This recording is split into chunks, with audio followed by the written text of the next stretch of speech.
어린 시절부터 어머니와 단둘이 살아온 40대 여성 유 씨. 유 씨는 아버지의 이름도 얼굴도 모른 채 40년 넘게 살아왔는데요. 어렸을 때는 어머니께 아버지는 누구며 왜 우린 아버지와 함께 살지 않는지 투정을 부리기도 했지만 어느 정도 철이 들고 나서는 아버지에 대해 묻지 않았습니다. 어머니는 굳은 일을 하시면서 유 씨를 키워주셨고 이제는 유 씨가 늙고 병든 노모를 모시고 살고 있는데요. 그런데 얼마 전 한 70대 남성이 유 씨를 찾아왔습니다. 남루한 차림새의 남성은 자신이 사실 유 씨의 아버지라며 형편이 어려우니 병원비를 달라고 하는데요. 유 씨가 거절하자 그는 병원비를 주지 않으면 부양료 청구 소송을 하겠다고 합니다. 자신을 버린 사람을 아버지로 인정하고 싶지도 그의 노후를 책임지고 싶지도 않다는 유 씨. 유 씨는 단지 핏줄이라는 이유로 40년간 자신을 외면한 아버지를 부양해야 하는 걸까요? 네, 오늘 이 사건 상담실에서는 얼마 전 평생 모르고 살던 아버지를 만났다는 한 40대 여성의 사연입니다. 이 여성은 얼마 전까지만 해도 아버지의 이름도 얼굴도 모르고 지내왔어요. 40대 미혼 여성이 오늘 이야기의 주인공인데 최근까지 아버지의 존재를 몰랐던 겁니다. 어릴 때 아버지가 떠나서 기억이 없었던 정도가 아니고요. 어머니가 자신을 임신하고 있을 때 이 아버지라는 남성은 이 가족을 버리고 사라졌습니다. 그러니까 어머니 혼자 이 아이를 낳고 딸을 키운 거예요.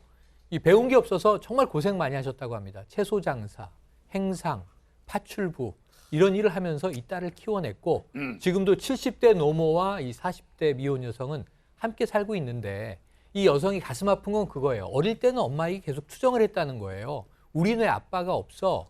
아빠는 누구야? 아빠는 어디 살아? 아빠는 왜 우리와 안 살아? 어릴 때 이게 얼마나 궁금했겠어요. 그런데 이제 커가고 철이 들면서는 왠지 엄마에게 이 아빠라는 존재는 이야기하면 안 되는 것 같다. 입을 닫고 살아온 게 최근까지입니다. 최근이라고 표현을 했는데 40년이 지났어요. 40년. 네. 이 여성이 이제 40대고 40년이 훌쩍 지날 동안 아버지 얼굴, 이름도 모르고 지내왔고 그 고생한 어머니를 혼자 돌보고 살고 있었단 말이에요. 그렇죠. 어릴 때는 아빠 어딨어 투정을 부리다가 점점 이제 아버지에 대한 투정보다는 어머니의 모습을 관찰할 만큼 딸이 성인이 됩니다. 다시 어머니를 보니 어머니가 단 하루도 편하게 쉬는 날이 없을 정도로 이 가정을 이끌고 자신을 먹여 살리기 위해서 일을 하고 있는 거예요. 낮에도 뭐 집에 계시는 날에도 심지어는 부업을 하거나 날품팔이라고 하죠. 그냥 하루 일하고 하루 그냥 돈 버는 파출부 일도 하고 이런 갖은 일을 다 하면서 정말 한마디로 자신의 몸이 부서져라 일을 하고 평생 사시는 어머니가 눈에 들어와서 딸도 오히려 공부를 더 열심히 해서 아마 이런 생각했을 거예요. 어머니 이렇게 나 때문에 고생하고 사는데 내가 얼른 돈 벌어서 어머니 호강시켜드려야지 효도해야지 이런 생각이 들었을 겁니다.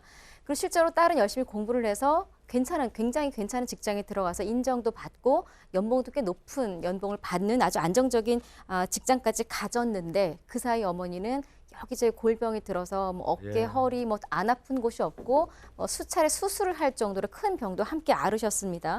지금 비록 어머니가 많이 편찮으시긴 하지만 아직 살아계시니 그래도 살아있는 동안 열심히 효도해야지. 그리고 딸의 소원은 내가 빨리 돈 벌어서 어머니랑 여행도 다니고 비싼 데 가서 맛있는 것도 먹고 이제 하고 싶은 게 많은 거예요. 그래서 일단은 최대한으로 어머니가 더 건강하게 오래 사실 수 있도록 잘 모셔야겠다 하고 살고 있었습니다. 부모님 모실 때 가장 그 소원 중에 하나는 부모님이 건강하고 오래오래 사셔야 하겠습니까? 그런데 어머니가 이제 워낙 젊었을 때 고생을 하다 보니까 지금 몸이 좋지 않다는 얘기를 해줬는데 근데 어느 날 회사 열심히 다니고 있는데 모르는 남성 한 분이 찾아왔어요. 누구예요?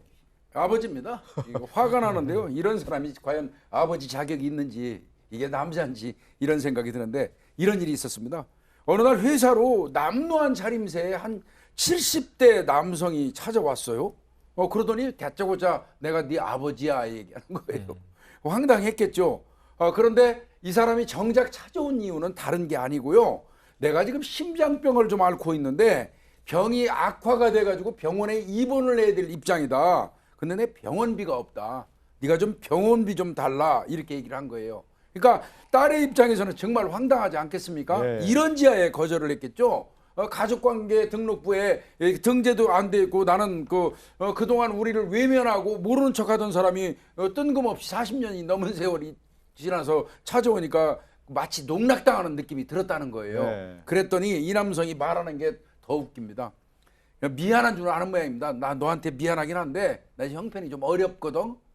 그런데 야 가족관계 그 등록부에 내가 아버지로 등재는 안 돼 있지만 핏줄로 분명히 내가 네 친아버지 봐줘.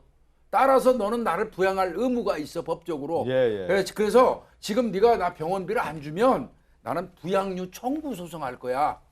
정말 엄청나게 뻔뻔한 이야기를 했다고 합니다. 아니 근데 진짜 뭐 아버지 얼굴도 모르고 이름도 몰랐던 사람이 어느 날 찾아와가지고 나 몸이 아프니까 병원비도 내고 부양료 내라고 하면 어떤 자식이 그거에 대해서 하면서 그걸 수긍할 수 있는 사람이 누가 있겠습니까? 그렇죠. 화가 많이 날 것 같은데요. 버리고 떠났다는 것만으로도 자식으로서 화가 많이 나고 서운한 마음이 클 텐데 게다가 어머니가 평생 그 고생한 걸 딸이 다 봤잖아요. 그 탓을 다 마음속으로 누구를 하고 있겠습니까? 여러 가지 뭐 딸로서 입장에서도 그렇고 여성으로서도 그렇고 이 사람이 정말 힘든 상황이 꼭 어머니에게 필요했던 그 순간을 외면하고 책임 회피한 사람이 이제 와서 책임져라라는 말을 하니 과연 이 단어를 이 사람이 쓸 수 있을까라는 생각에 화가 일단 엄청 났을 거고 스스로는 솔직히 말하면 이 남성이 아버지나 생각 자체가 안 된다라는 이야기까지 여성이 했습니다. 그리고 생물학적 아버지가 맞다 하더라도 나 스스로 아버지라고 인정할 수 없고 더더군다나 내가 왜 그 사람의 그 남자의 노후를 책임져야 되지? 이런 생각까지 드는 거예요.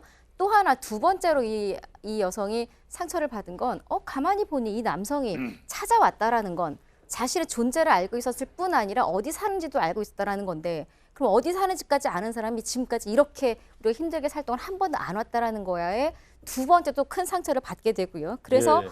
조금도 도와줄 생각이 없을 뿐더러 심지어 이 남성 얘기를 들어보니까 빚도 좀 많이 있다고 합니다. 빚까지 나한테 갚으라는 것 아니야라는 걱정까지 생기게 됩니다. 자 오늘 이제 사연 주신 이제 따님입니다. 이제 40년 만에 이제 아버지를 만났는데 어떤 궁금증인지 저희가 한번 정리를 해보죠. 궁금증 첫째는 가족관계 등록부에도 없고 한 번도 본 사이가 아닌데 부양을 해야 하나요? 아버지란 이름으로 부양을 해야 합니까?라는 질문이었고요. 두 번째는 부채가 상당하던데 제가 갚아야 할 의무가 있는 겁니까? 라는 질문인데 일단 첫 번째 궁금증부터 좀 해결하죠. 아버지라는 이름 하에 부양을 해야 되는 겁니까? 일단 이런 부모를 보통 폐륜 부모라고 그러죠. 자녀를 버리고 나가버린. 그리고 이건 어머니가 임신했을 때 나갔으니까 얼굴 한 번 본 적이 없는 사람입니다. 지금 제가 이 얘기를 하면 시청자분들 굉장히 실망하실 텐데 이런 경우에도 부양 의무가 있습니다. 그 의미가 뭐냐면 이제 민법에 보면 부양 의무가 있는 경우 직계 혈족, 이제 부모님이나 배우자에 대해서는 부양 의무를 다해야 된다는 규정인데 거기에 이런 경우에는 안 해도 된다는 규정이 없어요. 그러니까 쉽게 말해서 이 부양을 받아야 되는 사람이 실제로 이 지금 자녀들에게 잘했는지, 이 자녀들을 잘 키웠는지, 자녀들을 잘 돌봤는지, 도덕적 의무를 다했는지 이런 건 전혀 요건이 아닙니다. 그냥 아버지만으로. 네, 아버지이기만 하면 우리나라 법원의 판단으로는 일단 뭐 물론 이 부녀 관계를 다툰다면 또 얘기가 달라지겠지만 일단은 아버지가 맞다는 전제하에 가족관계 등록부에 등재가 안 돼 있다고 하더라도 아버지가 맞다면 부양은 해야 합니다. 우리 이제 사람이 살면서 의무가 있고 이제 권리라는 게 있는데 아버지의 의무를 다해야 아버지로서의 어떤 권리를 주장할 수 있다고 생각이 드는 건데 의무는 다하지 않는데 권리만 주장할 수 있다. 납득이 좀 안 되는데 네. 아버지 이름 하에서 부양료 지급하라고 딸에게 요구할 수 있다는 거군요. 그렇죠. 왜냐하면 직계 혈족 피가 나누어진 관계이기 때문에 다만 이 아버지 직계 존속으로 이렇게 부양하는 경우 이 비속 입장에서는 자신이 이제 먹고 좀 경제적 여유가 있어야 됩니다. 그게 있는데도 부양하지 않을 때 이 성립할 수가 있기 때문에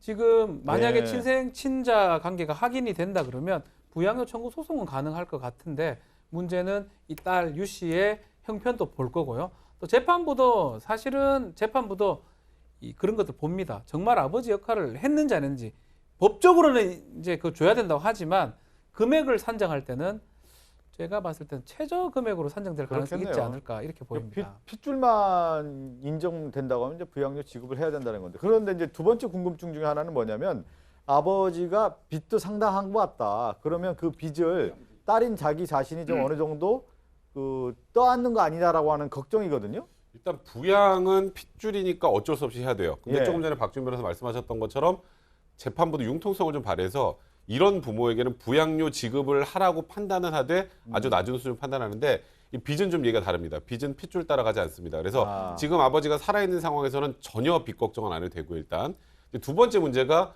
우리가 이 사건 문제에서 수차례 다뤘던 것처럼 아버지가 사망을 해도 빚이 상속된다고 알고 있잖아요. 예. 빚이 상속되지만 아버지가 재산이 남은 게 없이 빚만 있으면 상속 포기라는 절차도 포기를 있고 하면 된다. 상속 한정승이라는 절차가 있기 때문에 최소한 빚 걱정은 안 해도 될 것 같습니다. 예. 아 근데 아버지의 심리는 뭐예요? 도대체 저는 그냥 그러니까 뻔뻔한 이게 거죠, 저게. 자 그러면은 부양료 청구 소송 하세요 아버지 이렇게 하고 예. 이 엄마가 밀린 양육비 청구 소송 해야죠. 네. 어떤 게 더 큰지 한번 보자고요. 실제로 네. 뭐 이제 이런 경우도 있습니다. 부양료 청구 소송했을 때 양육비를 다시 양육비 같은 경우도 이 소멸시효가 없습니다.